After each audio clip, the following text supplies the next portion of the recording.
ಕರ್ನಾಟಕ ಸರ್ಕಾರದ ಜನಪ್ರಿಯ ಮುಖ್ಯಮಂತ್ರಿಗಳಾಗಿರ್ತಕ್ಕಂಥ ಶ್ರೀಯುತ ಸಿದ್ದರಾಮಯ್ಯ ಸಾಹೇಬರ ಅವರ ಆದೇಶದ ಮೇರೆಗೆ ದಿನಾಂಕ 18/2/2025 ಈ ಒಂದು ಖಾತಾ ಆಂದೋಲನವನ್ನು ಎಲ್ಲ ರಾಜ್ಯದ ಎಲ್ಲ ನಗರ ಸ್ಥಳೀಯ ಸಂಸ್ಥೆಗಳಿಗೆ ವಿಸ್ತರಣೆ ಮಾಡಿದ್ದಾರೆ. ಈ ಒಂದು ಚಾಲನೆಯನ್ನು ನೀಡಲಿಕ್ಕೆ ದಿನಾಂಕ 18ನೇ ತಾರೀಕಿಗೆ ಮಾನ್ಯ ಶಾಸಕರಾಗಿರ್ತಕ್ಕಂಥ ಡಾಕ್ಟರ್ ರೂಪಕಲಾ ಶಶಿಧರ್ ಮೇಡಮ್ ಅವರು ಒಂದು ಪತ್ರಿಕಾಗೋಷ್ಠಿಯನ್ನು ಮಾಡಿ ಈ ಖಾತಾ ಅಂದರೆ ಏನು, ಈ ಖಾತಾದ ಪ್ರಯೋಜನವನ್ನು ಯಾರು ಪಡ್ಕೊಳ್ಬೇಕು, ಬಿ ಖಾತಾ ಅಂದರೆ ಏನು, ಅದಕ್ಕೆ ಸಂಬಂಧಪಟ್ಟ ದಾಖಲೆಗಳೇನೋ ನಿಟ್ಟಿನಲ್ಲಿ ಅದನ್ನು ತಮ್ಮೆಲ್ಲರೂ ಕೂಡ ಗಮನಕ್ಕೆ ತಂದಿದ್ದಾರೆ. ಅದನ್ನು ಆಂದೋಲನ ರೀತಿಯಲ್ಲಿ ಅಭಿಯಾನವನ್ನು ಹಮ್ಮಿಕೊಳ್ಳಲಿಕ್ಕೆ ಸರ್ಕಾರ ಕಟ್ಟುನಿಟ್ಟಿನ ಆದೇಶ ಮಾಡಿರೋದ್ರಿಂದ ಈ ಒಂದು ಕಾರ್ಯಕ್ರಮ ಎಲ್ಲ ನಾಗರಿಕ ಅಂದರೆ ನಿವೇಶನ ಹೊಂದಿರತಕ್ಕಂಥ ಮಾಲೀಕರು ಹಾಗೂ ಮನೆಯನ್ನು ನಿರ್ಮಾಣ ಮಾಡಿರ್ತಕ್ಕಂಥ ಮಾಲೀಕರು ಅಧಿಕೃತ ದಾಖಲೆಗಳಿರೋದನ್ನು ಎ ಖಾತಾ ಅಂತಾರೆ, ಅಧಿಕೃತ ಇಲ್ಲದೇ ಇರತಕ್ಕಂಥ ದಾಖಲೆಗಳು ಹೊಂದಿರತಕ್ಕಂಥ ಮಾಲೀಕರಿಗೆ ಬಿ ಖಾತಾ ಅಂತಾರೆ. ಆ ಒಂದು ದಾಖಲೆಗಳ ಯಾರ್ಯಾರು ನಾಗರಿಕರು ಅಥವಾ ಮಾಲೀಕರು ಹೊಂದಿರ್ತಾರೋ ಅವರಿಗೆ ನಿಮ್ಮ ಮನೆ ಬಾಗಿಲಿಗೆ ಸರ್ಕಾರದ ಒಂದು ಇಚ್ಛೆಯಂತೆ ಹಾಗೂ ನಾವು ನಿಮ್ಮ ಮನೆ ಬಾಗಿಲಿಗೆ ಬಂದಿದ್ದೀವಿ.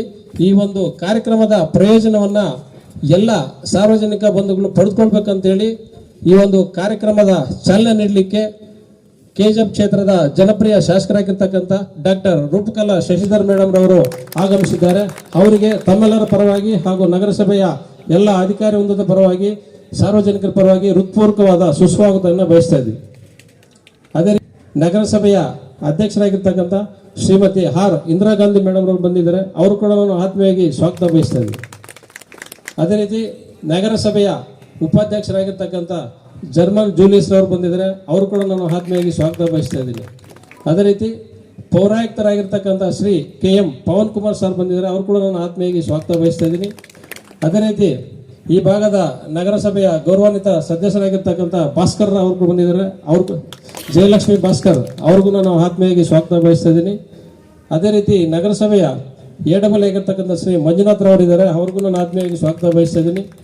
ಅದೇ ರೀತಿ ಈ ಒಂದು ಭಾಗದ ನಾಗರಿಕರ ಒಂದು ಸಂಘ ಅಂತ ನಿರ್ಮಾಣ ನವೀನ್ ಅವರು ಕೂಡ ಇದ್ದಾರೆ. ಅವ್ರಿಗೂ ನಾನು ಆತ್ಮೀಯವಾಗಿ ಸ್ವಾಗತ ಬಯಸ್ತಾ ಇದ್ದೀನಿ. ಅದೇ ರೀತಿ ನಾಮಿನೇಟೆಡ್ ಮೆಂಬರ್ ಆಗಿರ್ತಕ್ಕಂಥ ಮೋಹನ್ ಕುಮಾರ್ ಅವರು ಇದ್ದಾರೆ. ಅವ್ರಿಗೂ ನಾನು ಆತ್ಮೀಯವಾಗಿ ಸ್ವಾಗತ ಬಯಸ್ತಾ ಇದ್ದೀನಿ. ಅದೇ ರೀತಿ ವಾರ್ಡ್ ನಂಬರ್ 30 ಸಂದಿಲ್ ಅವರು ಬಂದಿದ್ದಾರೆ. ಅವ್ರಿಗೂ ನಾನು ಆತ್ಮೀಯವಾಗಿ ಸ್ವಾಗತ ಬಯಸ್ತಾ ಇದ್ದೀನಿ. ಅದೇ ರೀತಿ ವಾರ್ಡ್ ನಂಬರ್ 35 ವೇಣುಗೋಪಾಲ್ ಸರ್ ಬಂದಿದ್ದಾರೆ. ಅವ್ರಿಗೂ ನಾನು ಆತ್ಮೀಯವಾಗಿ ಸ್ವಾಗತ ಬಯಸ್ತಾ ಇದ್ದೀನಿ. ಅದೇ ರೀತಿ ನಮ್ಮೆಲ್ಲ ಅಧಿಕಾರಿ ವರ್ಗದವರು ಕೂಡ ಇದ್ದಾರೆ. ಅವ್ರಿಗೂ ನಾನು ಆತ್ಮೀಯವಾಗಿ ಸ್ವಾಗತ ಬಯಸ್ತಾ ಇದ್ದೀನಿ. ಈ ಒಂದು ಕಾರ್ಯಕ್ರಮಕ್ಕೆ ಸಾಕ್ಷೀಕರಿಸಲು ಬಂದಿರತಕ್ಕಂಥ ಎಲ್ಲ ಪತ್ರಿಕಾ ಮಾಧ್ಯಮ ಸ್ನೇಹಿತರು ಕೂಡ ನಾನು ಆತ್ಮೀಯವಾಗಿ ಸ್ವಾಗತ ಬಯಸ್ತಾ ಇದ್ದೀನಿ.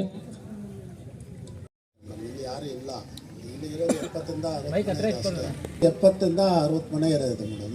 ಮಿಕ್ಕಿದೆಲ್ಲ ಸೈಟ್ ಅವರು ಎಲ್ಲ ಯಾರು ಎಲ್ಲಿದ್ದಾರೆ ಅಂತ ನಮ್ಗೆ ಗೊತ್ತಿಲ್ಲ, ಗೊತ್ತಾಯ್ತಾ ಇಲ್ಲ.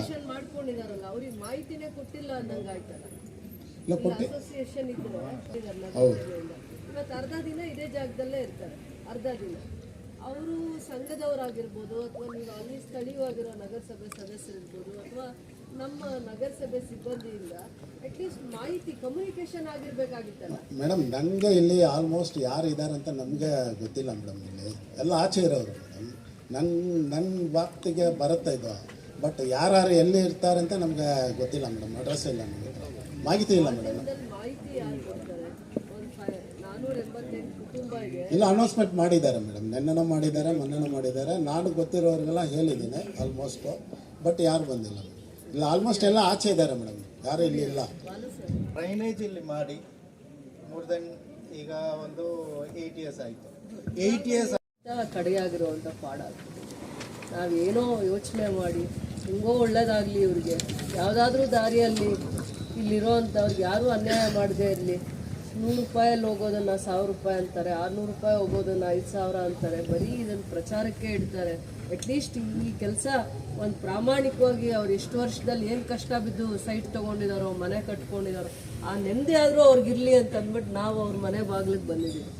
ಏನು ಕಷ್ಟ ಬಿದ್ದರು, ಸಾಲ ಮಾಡಿದ್ರು, ಬ್ಯಾಂಕಲ್ಲಿ ಲೋನ್ ತೊಗೊಂಡ್ರು, ಸೈಟ್ ತೊಗೊಂಡಿದ್ದಾರೆ, ಮನೆ ಕಟ್ಟಿದ್ದಾರೆ, ನೆಮ್ಮದಿ ಇರಲ್ಲ. ಖಾತಾ ಆಗಿಲ್ಲ, ಈ ಖಾತಾ ಆಗಿಲ್ಲ, ಎಲ್ಲೂ ಸಾಲ ತಗೊಳಕ್ಕಾಗಲ್ಲ, ಅಡ ಇಡೋಕ್ಕಾಗಲ್ಲ, ಏನೇನೋ ಕಷ್ಟ ಇರುತ್ತೆ. ಎಲ್ಲ ವಯಸ್ಸಲ್ಲೂ ಒಂದೊಂದು ಕಷ್ಟ ಇರುತ್ತೆ. ಏನು ಕಷ್ಟ ಇರ್ಬೋದು ಆ ಏರಿಯಾ ಅವ್ರಿಗೆ. ಇವತ್ತವರೆಗೂ ನಗರಸಭೆಯಿಂದ ಒಂದು ವಾಟರ್ ಸರ್ವಿಸ್ ಕೊಡೋದು ಏನೋ ಒಂದು ಜವಾಬ್ದಾರಿ ತೊಗೊಂಡು ಮಾಡಿರಲ್ಲ. ಆ ಏರಿಯಾಗೆ ಹೋದರೆ ನಾವು ಇನ್ನೂ ಅವ್ರ ಸಮಸ್ಯೆಗಳನ್ನ ಅರ್ಥ ಮಾಡ್ಕೊಂಡು ಸ್ಪಂದಿಸ್ಬೋದು ಅಂತ ಬಂದಿದ್ದೀವಿ. ಕಮ್ಯುನಿಕೇಷನ್ಗೆ ಇಷ್ಟು ವಿಚಾರ, ಇಷ್ಟು ಡಿಫ್ರೆನ್ಸಸ್ಸು, ಕಮ್ಯುನಿಕೇಷನ್ನೇ ಆಗಿಲ್ಲ ಅನ್ನೋದನ್ನು ಈ ಥರ ಹೇಳ್ತಾ ಇದ್ದಾಗ ಇನ್ನು ಹೆಂಗೆ ಒಂದು ಸಮಸ್ಯೆನ ಹಿಡಿದು ಅದರಿಂದ ನಾನು ಬಗೆಹರಿಸ್ಬೇಕಂದ್ರೆ ಇನ್ನು ಯಾವ ದಾರಿ ಹುಡುಕ್ಬೇಕಂತ ನನಗೆ ಒಂದೊಂದ್ಸತಿ ಬೇಜಾರಾಗುತ್ತೆ. ನಾನು ಬೆಳಗ್ಗೆ ಇದನ್ನು ಮನಸ್ಸಲ್ಲಿ ಇಟ್ಕೊಂಡು ಇನ್ನೊಂದು ವಾರ ಹೋದರೆ, 4 ದಿನ ಹೋದರೆ ಸೆಷನ್ ಶುರು ಆಗ್ಲತ್ತೀನಿ. 3 ದಿನ ಇರೋದು ನನಗೆ. ಸೆಷನ್ ಶುರು ಆದರೆ ಮತ್ತೆ ನಾನು ಇನ್ನು 10 ದಿನ 20 ದಿನ ಬೇಕು ಮತ್ತೆ ಗಮನ ಹರಿಸೋದಕ್ಕೆ. ನಾನು ಗಮನ ಎಲ್ಲ ಇಲ್ಲಿ ತಗೊಂಡು ಮಾತು ಕೊಟ್ಟಿದ್ದೀನಿ. 10 ದಿನದಲ್ಲಿ ಇವರೆಲ್ಲರಿಗೂ ಕೂಡ ಈ ಖಾತಾ 600 ರೂಪಾಯಿ ಮಾತ್ರ ಕಟ್ಟಿಸ್ಕೊಂಡು, ಬರೀ 600 ರೂಪಾಯಿ ಕಟ್ಟಿಸ್ಕೊಂಡು ಈ ಖಾತಾ ಸಮಸ್ಯೆನ ಬಗೆಹರಿಸ್ತೀವಿ ನಾವು, ಏನು ಕಷ್ಟನೋ ಅಂತ. ನಾವು ಇವ್ರ ಏರಿಯಾಗೆ ಬಂದರೆ ಎಷ್ಟೋ ಜನ ಗೊತ್ತಿಲ್ಲ ಇರೋರು, ಆ ಜಾಗ ತಗೊಂಡಿರೋರು ಮನೆ ಕಟ್ಟಿದರೆ ಬಾಡಿಗೆ ಕೊಟ್ಟು ಹೋಗಿದ್ದಾರೆ. ಇಲ್ಲೇ ಒಂದು ಸಮಸ್ಯೆ ಇದೆ, ಅಲ್ಲೇ ಒಂದು ಸಮಸ್ಯೆ ಕಾಣುತ್ತೆ. ನಾನು ಆಫೀಸ್ ಹತ್ರ ಇದ್ದಾಗ ಆಫೀಸ್ ಬಿಟ್ಟು ಇವ್ರು ನುಡ್ಕೊಂಡು ಬಂದಾಗ ಇಲ್ಲೇ 100 ಸಮಸ್ಯೆ ಕಾಣುತ್ತೆ. ಪರಿಹಾರನೇ ನನಗೆ ಮುಖ್ಯ. ಅವ್ರಿಗೆ ಏನೇ ಮಾಡಿ ನ್ಯಾಯ ಕೊಡಿಸೋದೇ ನನಗೆ ತುಂಬ ಮುಖ್ಯ ಇರೋದು. ಅವ್ರನ್ನ ಮಾತಾಡೋದಕ್ಕಿಂತ ಅವ್ರಿಗೆ ಬೇಜಾರಾಗೋದು, ಅವ್ರಿಗೆ ಕೋಪನೋ, ಅವರು ಸರಿಯಾಗಿ ಅವ್ರಿಗೆ ಕಮ್ಯುನಿಕೇಷನ್ ಆಗಿದೆಯೋ ಬಿಟ್ಟಿದೆಯೋ ಅದೆಲ್ಲ ನಂಗೆ ತುಂಬ ಇಂಪಾರ್ಟೆಂಟ್ ಅಲ್ಲ. At the end of the day result ಏನಂದಾಗ ಝೀರೋ ಅಲ್ಲಿದ್ದೀವಿ. ಒಂದು 10 ಕುಟುಂಬಗಳು ಇದರಲ್ಲಿ ಪರಿಹಾರ ಹುಡ್ಕೊಂಡು ಹೋಗಲಿಲ್ಲ. ಅಲ್ಲಿ ಸಮಸ್ಯೆ ಇಲ್ಲಿ ಸಮಸ್ಯೆ ಅಂತ ದಾರಿ ಹುಡುಕಿ ಹೇಳಿದಾಗ ತುಂಬ ನೋವಾಗುತ್ತೆ ನನಗೆ. ಬಂದಿದ್ದೇ ಇಲ್ಲಿ ಏನು, ಎಷ್ಟು ಫ್ಯಾಮಿಲೀಸ್ ಇದ್ದಾವೆ, 500 ಫ್ಯಾಮಿಲೀಸ್ ನೋಡೋಣ ಅಂತಲೇ ಬಂದೆ. ಇಷ್ಟು ಜನ ನಗರಸಭೆಯಿಂದ ಒಂದು ನೀರು, ಲೈಟು, ಪಾರ್ಕು, ಡ್ರೈನು ಏನೂ ಮಾಡಿರಲ್ಲ. ಹೋದರೆ ಇನ್ನೂ ಸಮಸ್ಯೆಗಳು ನನಗೆ ಅರ್ಥ ಆಗುತ್ತೆ. ಈ ಖಾತಾ ಒಂದು ಸಮಾಧಾನ, ಅವ್ರಿಗೆ ಸೆಕ್ಯೂರ್ ಆಗುತ್ತೆ. ಮನೆಯೆಲ್ಲ ಕಟ್ಟಿ ಒಂದಿನ ಮನೆ ಕಟ್ಟಿರೋ ಯಜಮಾನ ಆ ಮನೇಲಿ ಮಲಗಿದಾಗ ಆಗೋ ಖುಷಿ ಈ ಖಾತಾ ಅವ್ರಿಗೆ ಸಿಕ್ಕಾಗೂ ಕೂಡ ಅದೇ ಖುಷಿ ಆಗುತ್ತೆ. ಮನೆ ಕಟ್ಟಿದಾಗ ಖುಷಿ ಆಗಿರಲ್ಲ, ಬಿಲ್ಡಿಂಗ್ ಕಟ್ಟಿ ಪೂಜೆ ಮಾಡಿದಾಗ ಖುಷಿ ಆಗಿರಲ್ಲ ಅವ್ರಿಗೆ. ಯಾವತ್ತು ಈ ಖಾತಾ ಮಾಡಿ ಈ ಸೊತ್ತು ನನ್ನ ಮಕ್ಕಳಿಗೆ ನಾಳೆ ಇದನ್ನು ಕಾಪಾಡಿದ್ದೀನಿ ಅನ್ನೋ ಖುಷಿ ಇವತ್ತಾಗುತ್ತೆ. ಇದಕ್ಕೆ ದಾಖಲೆ ಕರೆಕ್ಟ್ ಆಗಿದೆ, ಈ ಖಾತಾ ಇದೆ. ಬಿ ಖಾತಾನು ಏನಂದರೆ KDAಯಿಂದ ಅಪ್ರೂವಲ್ ಆಗದೆ ಇರೋದನ್ನು ಬಿ ಖಾತಾ ಅಂತಾರೆ. ಅದನ್ನೂ ಮಾಡಿ ಅಂತ ಸರ್ಕಾರ ಇನ್ನೂ ಒಂದು ಸಿಂಪ್ಲಿಫೈ ಮಾಡಿ ಇವ್ರಿಗೊಂದು ಆದೇಶನೇ ಮಾಡಿಬಿಟ್ಟಿದೆ, ಎಲ್ಲೆಲ್ಲಿದೆ ಅಲ್ಲೇ ಹೋಗಬೇಕು ಅಂತ. ನೀವು ಯಾವತ್ತು ಬಂದು ಕಂಪ್ಲೇಂಟ್ ಮಾಡಿದ್ರು, ನಾವು ಅವತ್ತಲ್ಲಿ ಕುತ್ಕೊಂಡು ಸಂಕಲ್ಪ ಮಾಡಿದಾಗ ಸರ್ಕಾರ ಆದೇಶ ಆಗಲಿಲ್ಲ. ನೆಕ್ಸ್ಟ್ 2 ಡೇಗೆ ನೀವು ಅಂದ್ಕೊಂಡಿದ್ದು ನಾವು ಅಂದ್ಕೊಂಡಿದ್ದು ಸರ್ಕಾರನೇ ಆ ಥರ ಆದೇಶ ಮಾಡಿಬಿಟ್ಟಿತ್ತು. ನಾವು ಮನೆಗೆ ಹೋಗಿ ಈ ಖಾತಾ ಆಂದೋಲನ ಮಾಡಬೇಕು, ಈ ಖಾತಾ ಡ್ರೈವ್ ಮಾಡಬೇಕು, ಸ್ಥಳೀಯ ಸಂಸ್ಥೆಗಳಿಗೆ ಅದೇ ಥರ ಆದೇಶ ಮಾಡಿದ್ರು. ಅವರು ಕೂಡ ಅದನ್ನೇ ಮಾಡಿದ್ರು ಅಲ್ವಾ, ಸರ್ಕಾರದ ಮಟ್ಟದಲ್ಲೂ ಕೂಡ. ಏನು ಸಿಸ್ಟಮ್ ಸರಿ ಹೋಗ್ಲಿಲ್ಲ, ಸಿಸ್ಟಮ್ ಬಂದಿದ್ದು ಸರಿ ಹೋಯ್ತು. ನಾವಾಗಲಿ ಅವರಾಗಲಿ ಇವರಾಗಲಿ ಬಂದಿದ್ದೆಲ್ಲ ಸರಿ ಹೋಯ್ತು. ಒಂದು 200 ಫ್ಯಾಮಿಲೀಸ್ ಇದನ್ನು ತಗೊಂಡು ಇನ್ನೊಂದು 15 ದಿನ ಅಥವಾ 1 ತಿಂಗಳು ಬಿಟ್ಟ ಮೇಲೆ ನಾವು ಅವ್ರನ್ನೂ ಕರೆಸ್ತೀವಿ ಬನ್ನಿ ಅಂದಿದ್ರೆ ಇದ್ರ ಪರ್ಪಸ್ ಸರ್ವ್ ಆದಂಗೆ ಆಗ್ತಿತ್ತು.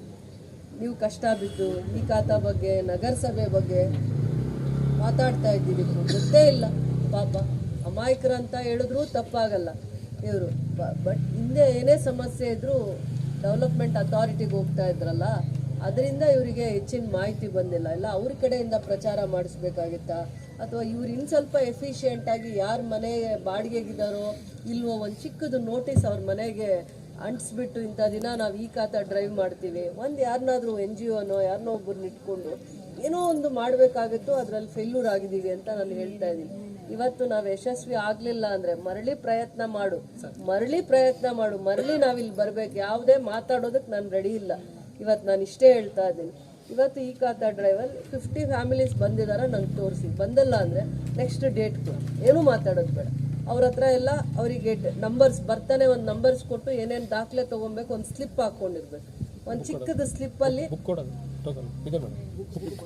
ಆಮೇಲೆ ಯಾವ ಫ್ಯಾಮಿಲೀಸ್ ನಿಮ್ಮ ಹತ್ರ ಗೌರವವಾಗಿ ಬಂದಿದ್ದಾರೆ ಬರ್ಕೋಬೇಕು, ಅದನ್ನ ಫ್ಯಾಮಿಲೀಸ್ನ ಬರ್ಕೋಬೇಕು, ಒಂದು ನಂಬರ್. ಫರ್ದರ್ ಜಾಸ್ತಿ ಸಮಯ ತಗೊಳ್ಳೋದು ಬೇಡ. ಯಾರು ರಾಜೀವ್ ಗಾಂಧಿ ಲೇಔಟಿಂದ 36 ಫ್ಯಾಮಿಲೀಸ್ ಬಂದಿದ್ದಾರೆ ಅಂತ ಹೇಳ್ತಾ ಇದಾರಲ್ಲ, ಅಷ್ಟು ಜನದ್ದು ದಾಖಲೆಗಳನ್ನ ತಗೊಳ್ಳೋಣ. ಈ ಖಾತಾ ಡ್ರೈವ್ಗೆ ಅಷ್ಟು ಜನದ ದಾಖಲೆ ಏನು ಬೇಕು ಅಂತಂದ್ಬಿಟ್ಟು ಅವ್ರು ಇದ್ರಲ್ಲಿ ಒಂದು ಸ್ಲಿಪ್ ಮಾಡಿಸಿದ್ದಾರೆ. ಆ ಸ್ಲಿಪ್ ಕೊಟ್ಟು ಅವ್ರಿಗೆ ಏನೇನು ಡೀಟೇಲ್ಸ್ ಬೇಕು ದಾಖಲೆಗಳು ತಗೊಂಡು ಮತ್ತೆ 36 ಜನದ್ದು ಇಲ್ಲಿ ಕೊಡೋಕೆ ಬರ್ತೀವಲ್ವಾ, ಈ ಖಾತಾ ಕೊಡೋಕೆ ಬರ್ತೀವಲ್ಲ, ಆ ದಿನ ಮಿಕ್ಕಿದ ಎಲ್ಲರಿಗೂ ಅವೇರ್ನೆಸ್ ಕೊಡಬೇಕು ಅಂದರೆ ಏನೇನು ಪ್ರೊಸೀಜರ್ಸ್ ಇದೆ ಇದನ್ನು ಒಂದು ತಪ್ಪಾಗಿದೆ ಅದನ್ನು ಮತ್ತೆ ಸಂಡೇನೇ ಮಾಡೋಣ. ಎಲ್ಲ ವರ್ಕಿಂಗ್ ಡೇ ಅಂತ ಹೇಳ್ತಾ ಇದಾರಲ್ಲ, ಸಂಡೇನೇ ಈ ಕಾರ್ಯಕ್ರಮ ಮಾಡೋಣ. ನನಗೆ ತಿಳಿದಂಗೆ ರಾಜೀವ್ ಗಾಂಧಿ ಲೇಔಟಿಂದ 36 ಜನ ಫ್ಯಾಮಿಲೀಸ್ ಬಂದಿದ್ದಾರೆ ಬಸ್ಸಲ್ಲಿ ಇಲ್ಲಿಗೆ ಬಂದಿರೋದು. ಅದಾದ್ಮೇಲೆ ಅಪ್ಲಿಕೇಶನ್ ಇಲ್ಲೇ ಕೊಡ್ತೀವಿ, 36 ಫ್ಯಾಮಿಲೀಸ್ಗೆ ಇಲ್ಲೇ ಕೊಡ್ತೀವಿ. ಏನು ಈ ಖಾತಾ ಡ್ರೈವ್ಗೆ ಕಟ್ಸ್ಕೋಬೇಕಾಗಿರೋದು 600 ಟ್ಯಾಕ್ಸ್ ಕಂದಾಯ ಕಟ್ಟಬೇಕಾಗತ್ತೆ. ಆ ಕಂದಾಯ ಕಟ್ಟಿ 600 ರೂಪಾಯಿ ನೀವು ಕಟ್ಟಿದ್ರೆ ಸಾಕು. ಮತ್ತು ನಾವು ಇಲ್ಲೇ ಬರ್ತೀವಿ ನಿಮ್ಗೆ ಈ ಖಾತಾದು ಮಾಡಿ ಆದ್ಮೇಲೆ, ಈ ಖಾತಾ ಆದ್ಮೇಲೆ ಅದನ್ನು ಕೊಡೋದಕ್ಕೆ ಡಾಕ್ಯುಮೆಂಟ್ಸ್ ಈ ಥರ ಇರುತ್ತೆ. ಇಬ್ಬರದು ಇದು ಆಗಿದೆ, ನಗರಸಭೆಗೆ ಓಡಾಡ್ತಾ ಇದ್ರು, 3 ಜನದ್ದು ಆಗಿದೆ. ಅದನ್ನ ಇಲ್ಲೇ ಕೊಡೋಣ ಅಂತ ಹೇಳಿದಕ್ಕೆ ಅವ್ರಿಗೆ ಅಲ್ಲಿ ಕೊಟ್ಟಿಲ್ಲ. ಇದೇ ಸಿಸ್ಟಮ್. ನೀವು ಇವತ್ತು ಇಲ್ಲಿ ಚಲನ್ ದುಡ್ಡು ಕಟ್ಟಿದ್ರೆ ನಿಮಗೆ ಈ ಆ 36 ಮೆಂಬರ್ಸ್ಗೂ ನಾವು ಮತ್ತೆ 36 ಜನಕ್ಕೂ ಇಲ್ಲೇ ಬರ್ತೀವಿ.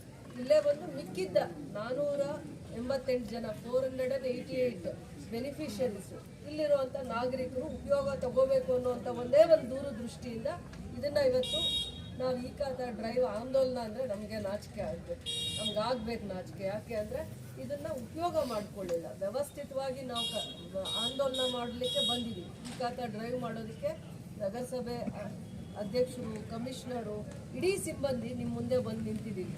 ಆದರೆ ಇದನ್ನು ಉಪಯೋಗ ಮಾಡ್ಕೊಳ್ಳೋದಕ್ಕೆ ಯಾರೋ ನೀವು ಜವಾಬ್ದಾರಿ ಕೊಟ್ಟಿದ್ದೀರಾ, ಒಬ್ಬರಿಗೆ ಅಸೋಸಿಯೇಷನ್ ಮುಖಂಡರನ್ನ ಮಾಡಿದ್ದೀರಾ, ಇನ್ನೂ ಒಬ್ಬರು ಗೊತ್ತಿರೋ ಅಂಥವ್ರೆ ಪೊಲೀಸ್ ಇಲಾಖೆಯಲ್ಲಿದ್ದಾರೆ, ಅವ್ರಿಗೆ ಇಲ್ಲದೆ ಇರೋ ಮಾಹಿತಿ ಯಾವುದೂ ಇರಲ್ಲ, ಕೌನ್ಸಿಲರ್ ಇದ್ದಾರೆ, ಆದರೂ ನಾವು ಫೇಲ್ಯೂರ್ ಆಗಲಿ. 50 ಕುಟುಂಬಗಳಿದ್ರು ಯೋಜನೆ ಉಪಯೋಗ ಪಡ್ಕೊಳ್ಳಿಲ್ಲ ಅಂದರೆ ನೋವಾಗುತ್ತಾ ಇಲ್ವಾ? ನೀವೇ ಹೇಳಿ, ನೋವಾಗುತ್ತಾ ಇಲ್ವಾ? ಬಂದಿದ್ದಾರೆ, ನಿಮಗೂ ಅರ್ಜಿ ಕೊಡ್ತಾರೆ, ನಿಮ್ಮದು ಏನಿದೆ ಎಲ್ಲ ತಿಳ್ಕೊಳ್ಳಿ.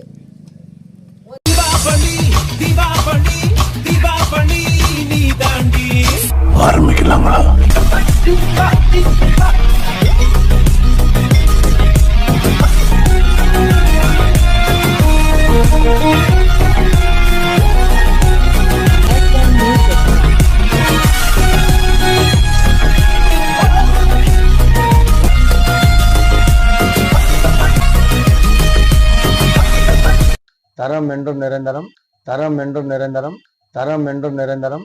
வாங்க.